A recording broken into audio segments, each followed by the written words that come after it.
Hello lads, ladies, gents, ladetts, whoever, whatever, welcome back to another video. The last time we took out the trash, we had a look at the reboot of Saints Row, in which I hinted that the next video would be on Grand Theft Auto San Andreas Definitive Edition. Well, shit, here we go again.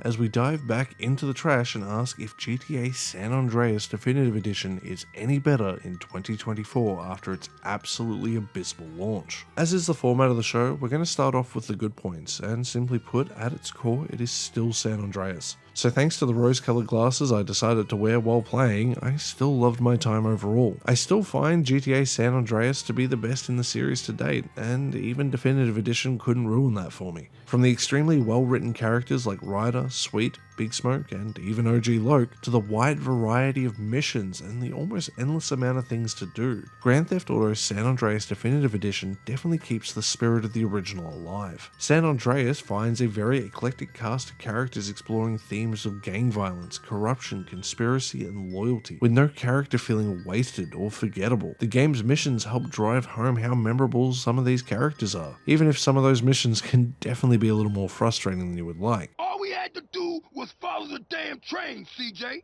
Especially in the Definitive Edition. More on this a little later though. Continuing on, the amount of side activities that you have access to is pretty damn impressive. From shooting hoops, pool, arcade cabinets, even the gym to make CJ become super buff, there's always something fun to do in San Andreas. In saying that, compared to what we're used to in modern gaming, these are a little shallow, but hey, they're still fun and I'm glad they're there. Being able to customize CJ to your own liking is also a great touch. From different hairstyles, clothes, and even tattoos, San Andreas set a standard for open world sandbox games to follow. But it was more than just CJ that you could customize, as you could also customize your vehicles. A staple that you would expect to still be there are the cheat codes, and thankfully all the original cheats still work, even if they do disable achievements. But due to how this game now plays, it's almost required to use these cheats to get through some parts, but more on this issue later. The final major good point for me is this game's soundtrack, but it's not without a controversy, as over 20 songs have been removed due to rights and licensing. We do still have our fair share of good radio stations and songs to listen to with different genres, like rap, hip-hop, rock, and alternative. However, it does suck that some of those absolute classics are gone. Now, at the end of the day, you could just listen to those songs on YouTube while you play anyway, and thus negate the issue. However, you might miss out on some of the best parts where the DJs actually talk. They have some absolutely classic dialogue, and they still make me laugh to this day. I actually find myself in every GTA enjoying the talkback radio more so than the actual songs themselves. Sadly, that's where all the outright good points sort of end for me, as even though there are several components that, although might have some good to them, find themselves undone by odd design choices or just lazy development. Take for instance the visuals. The world of San Andreas looks pretty damn good and can be truly immersive at times, only to have the lighting be way too dark in certain locations. Also, there are plenty of times where the game's textures just decide not to load. Characters look a little bit strange, and even though the original did have exaggerated proportions, Definitive Edition makes it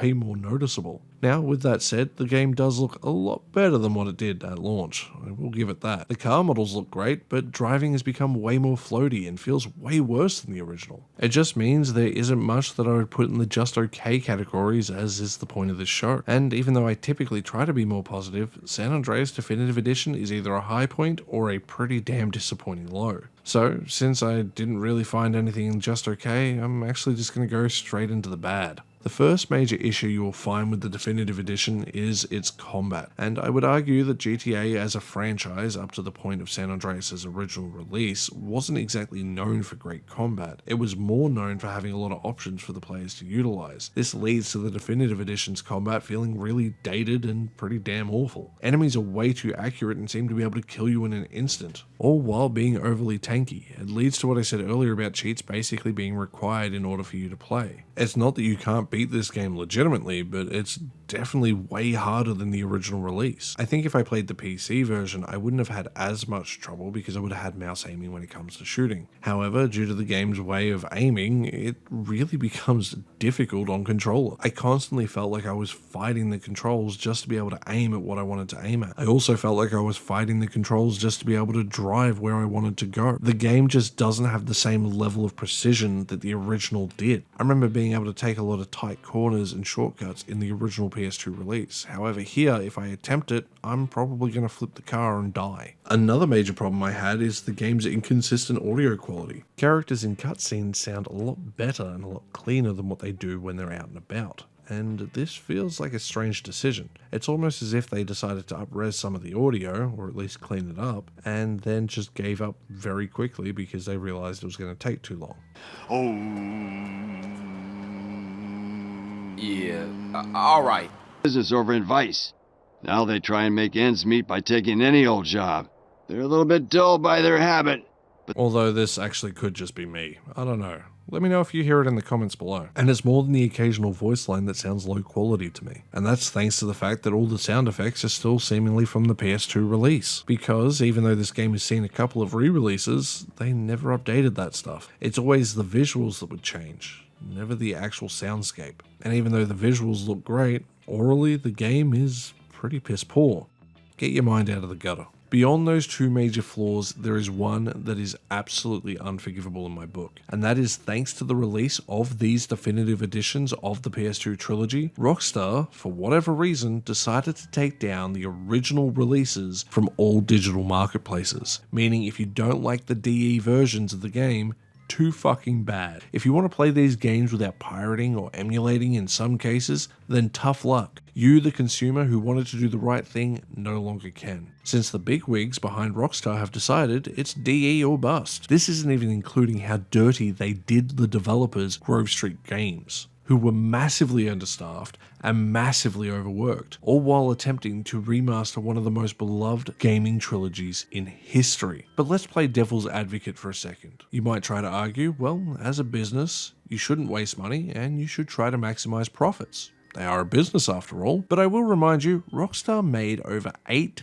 billion with a B off of GTA 5, and still to this day refuses to fix a lot of the issues that still plague these re-releases. There hasn't been a patch in years, and even though the game is way more playable now than it was at its launch, it's not a game I recommend even touching. I don't even recommend buying this game or buying anything from Rockstar, at least at the moment, because why would I want to give money to a company that creates problems and refuses to fix them?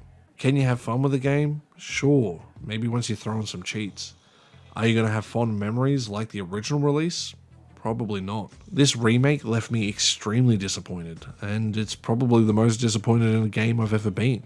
It made me just boot up the PS2 version on an emulator and then up-res it, and it makes the game look just as good, all the while controlling infinitely better. Sure, it still has some of the issues that I've described, like the audio still being a PS2 game, but at least I expect that with a PS2 game. I wish they had rebuilt this from the ground up, but obviously, Rockstar only cares about money, not the games they used to create. They're basically like Blizzard, and, as I always say for Blizzard, Rockstar, suck a dick. So with that, lads, ladies, gents, ladettes, whoever, whatever, it brings us to the end of another garbage day. And this is probably the first game I say we chuck out. I only played it because I got it free on PlayStation Plus. Is it a game that I'm ever going to go back to? No. I am just going to play the original release, because thankfully I still own my PS2 copies. However, if you aren't fortunate enough to still own it, I am sorry that you can't experience it the way it used to be. Hopefully you can get your hands on a copy of it and play it the way it should be played, because this version is an abomination. If you enjoyed the video, please hit that like button. If you want to go that extra step, you can hit the subscribe button. If you want to go that extra mile, you can support me on Ko-fi from just $1 a month like these lovely people here. And with that, I'll see you guys in the next one. Stay safe out there. Bye. I'll have 2 number 9s, a number 9 large, a number 6 with extra dip, a number 7, 2 number 45s, 1 with cheese, and a large soda.